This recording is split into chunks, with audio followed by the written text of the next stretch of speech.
ನಮಸ್ತೆ ಎಲ್ಲರಿಗೂ, ದಿನಮಣಿ ಕಿಚನ್ಗೆ ಸ್ವಾಗತ. ಇವತ್ತು ನಾನು ಗೋಧಿ ಹಿಟ್ಟಿಗೆ ಸಬ್ಬಸಿಗೆ ಸೊಪ್ಪನ್ನು ಸೇರಿಸಿ ರುಚಿಕಟ್ಟಾಗಿರುವಂಥ ಚಕೋಲಿ ಹೇಗೆ ಮಾಡುವುದೆಂದು ನಿಮಗೆ ತೋರಿಸಿಕೊಡ್ತೇನೆ. ನಾನೀಗ ಒಂದು ದೊಡ್ಡ ಗ್ಲಾಸ್ನಷ್ಟು ಗೋಧಿ ಹಿಟ್ಟನ್ನು ತೆಗೆದುಕೊಂಡಿದ್ದೇನೆ. ಇದಕ್ಕೆ ಸೋಸಿ ತೊಳೆದು ಸಣ್ಣದಾಗಿ ಹೆಚ್ಚಿಟ್ಟುಕೊಂಡಿರುವಂಥ ಸಬ್ಬಸಿಗೆ ಸೊಪ್ಪನ್ನು ಸೇರಿಸ್ತಾ ಇದ್ದೇನೆ. ಇದಕ್ಕೆ ಒಂದು 5-6 ಕುಟ್ಟಿದ ಹಸಿಮೆಣಸು ಮತ್ತು ಒಂದೆರಡು ಚಮಚದಷ್ಟು ಸೂಜಿ ರವೆಯನ್ನು ನಾನಿಲ್ಲಿ ತೆಗೆದುಕೊಂಡಿದ್ದೀನಿ. ಈಗ ಇವೆರಡನ್ನು ನಾವಿಲ್ಲಿ ಹಿಟ್ಟಿಗೆ ಸೇರಿಸ್ಕೊಳ್ಳುವ. ಹಾಗೆಯೇ ಮೊದಲೇ ನಾನು ಹಸಿಮೆಣಸು ಕುಟ್ಟಿದ ಮಿಕ್ಸಿ ಜಾರನ್ನು ತೊಳೆದು ಇಟ್ಟುಕೊಂಡಿದ್ದ ನೀರನ್ನು ಇಲ್ಲಿ ಬಳಸ್ಕೊಳ್ತಾ ಇದ್ದೇನೆ.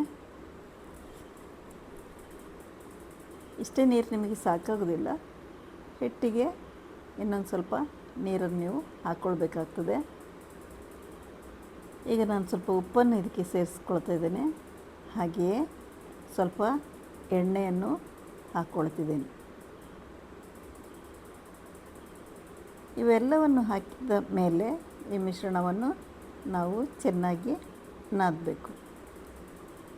ಚಪಾತಿ ಮಾಡುವ ಹಿಟ್ಟಿನ ಹದಕ್ಕೆ ಇದನ್ನು ನಾದ್ಕೊಳ್ಬೇಕು.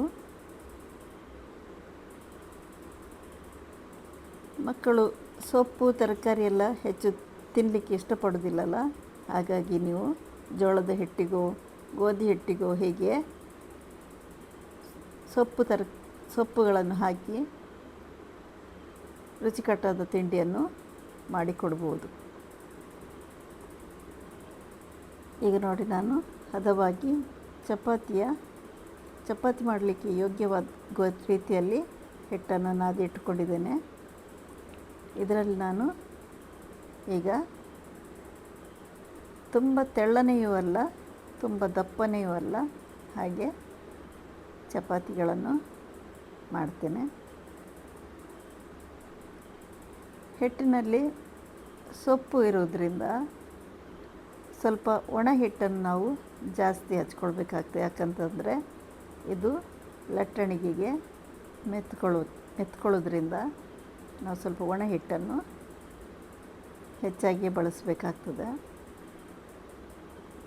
ಈಗ ನೋಡಿ, ಹೀಗೆ ಮಾಡಿ ಮೊದಲು ಚಪಾತಿಗಳನ್ನು ಮಾಡಿ ನಂತರ ಈ ಚಪಾತಿಗಳನ್ನು ಸಣ್ಣದಾಗಿ ಕೊಯ್ದಿಟ್ಟುಕೊಳ್ಬೇಕು. ಹೀಗೆ ಕೊಯ್ದಿಟ್ಟುಕೊಂಡಂತಹ ಚಪಾತಿಯ ಚೂರುಗಳನ್ನು ಒಂದು ಕಡೆ ಇಟ್ಬಿಡಿ. ಈಗ ನಾನು ಒಂದು ಕಡಾಯಿಯನ್ನು ಬಿಸಿಗಾಗಿ ಒಲೆ ಮೇಲೆ ಇಟ್ಟಿದ್ದೇನೆ. ಈಗ ಇದಕ್ಕೆ ಸ್ವಲ್ಪ ಎಣ್ಣೆಯನ್ನು ಸೇರಿಸ್ತಾ ಇದ್ದೇನೆ. ಎಣ್ಣೆ ಬಿಸಿಯಾಗುವಾಗ ಸ್ವಲ್ಪ ಸಾಸಿವೆ, ಸ್ವಲ್ಪ ಜೀರಿಗೆ, ಹಾಗೆಯೇ ಈ ಸಾಸಿವೆ ಮತ್ತು ಜೀರಿಗೆ ಚಟಪಟ ಅನ್ನುತ್ತಿರುವಾಗ ಇದಕ್ಕೆ ಒಂದು 7-8 ಎಸಳು ಕರಿಬೇವನ್ನು ಸೇರಿಸ್ಕೊಳ್ಳಿ.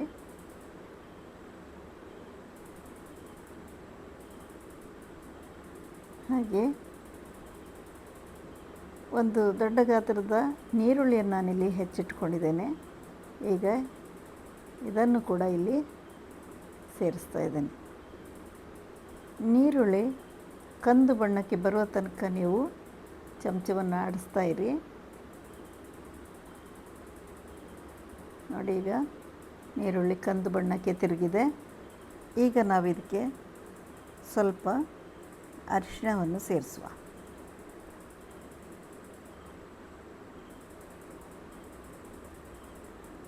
ಈಗ ನಾವು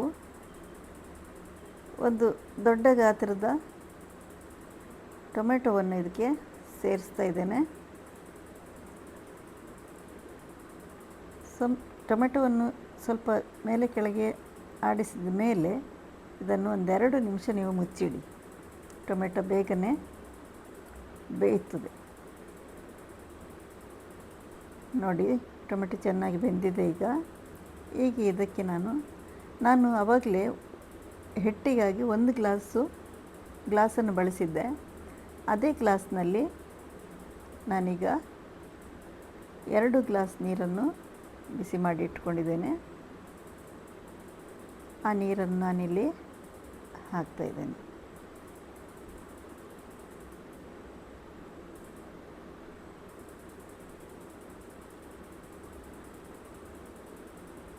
ಒಮ್ಮೆಲೆ ನೀರು ಹಾಕಬೇಡಿ, ಸ್ವಲ್ಪ ಸ್ವಲ್ಪನೇ ನೀರನ್ನು ಸೇರಿಸಿ. ಈಗ ಈ ನೀರಿಗೆ ನಾವೀಗ ಸ್ವಲ್ಪ ಉಪ್ಪನ್ನು ಸೇರಿಸುವ. ರುಚಿ ನೋಡಿ ಮತ್ತು ಉಪ್ಪು ಬೇಕಿತ್ತಂದರೆ ಇನ್ನೊಂದು ಸ್ವಲ್ಪ ಉಪ್ಪನ್ನು ನೀವು ಸೇರಿಸ್ಕೊಳ್ಬೋದು. ಯಾಕಂತಂದರೆ ಮೊದಲೇ ನಾನು ನಾದಿಟ್ಟ ಹಿಟ್ಟಿನಲ್ಲಿ ಉಪ್ಪು ಹಾಕಿದ್ದೇನೆ. ಹಾಗಾಗಿ ನೀವು ಈ ನೀರಿನಲ್ಲಿ ಹೆಚ್ಚು ಉಪ್ಪನ್ನು ಹಾಕಬೇಡಿ. 1-2 ನಿಮಿಷ ಮುಚ್ಚಿ ತೆಗೆದಾದ ಮೇಲೆ ಈಗ ನಾವು ಮೊದಲೇ ಹೆಚ್ಚಿಟ್ಟುಕೊಂಡಂತಹ ಚಪಾತಿಯ ಚೂರುಗಳನ್ನು ಇದರಲ್ಲಿ ಹಾಕ್ತಾ ಹೋಗಿ. ಚಪಾತಿ ಒಂದಕ್ಕೊಂದು ಮೆತ್ಕೊಳ್ಬೋದು ಅನ್ನುವಂತಹ ಹೆದರಿಕೆಯನ್ನು ಬೇಕಾಗಿಲ್ಲ. ಬಿಸಿ ನೀರಿನಲ್ಲಿ ಅವು ಎಲ್ಲವೂ ಬಿಡಿ ಬಿಡಿಯಾಗಿ ಕುದೀತಾ ಇರ್ತವೆ. ಇವೆಲ್ಲವನ್ನು ಹಾಕಿದ ಮೇಲೆ ಸ್ವಲ್ಪ ಚಮಚದಲ್ಲಿ ಎಲ್ಲವನ್ನು ತಿರುಗಿಸಿ ನಂತರ ಒಂದು 4-5 ನಿಮಿಷದ ತನಕ ಇದನ್ನು ಮುಚ್ಚಿಡಿ.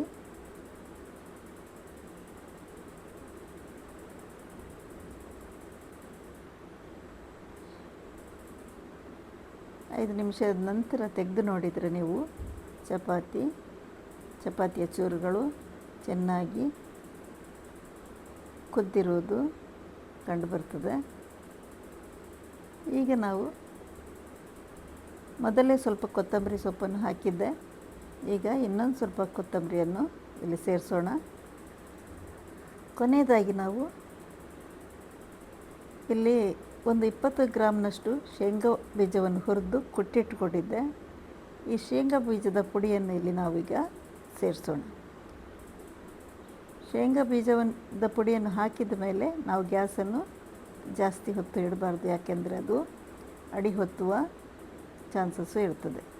ಹಾಗಾಗಿ ಶೇಂಗಾ ಬೀಜದ ಪುಡಿಯನ್ನು ಹಾಕಿದ ಕೂಡಲೇ ಗ್ಯಾಸನ್ನು ಆಫ್ ಮಾಡಿಬಿಡಿ.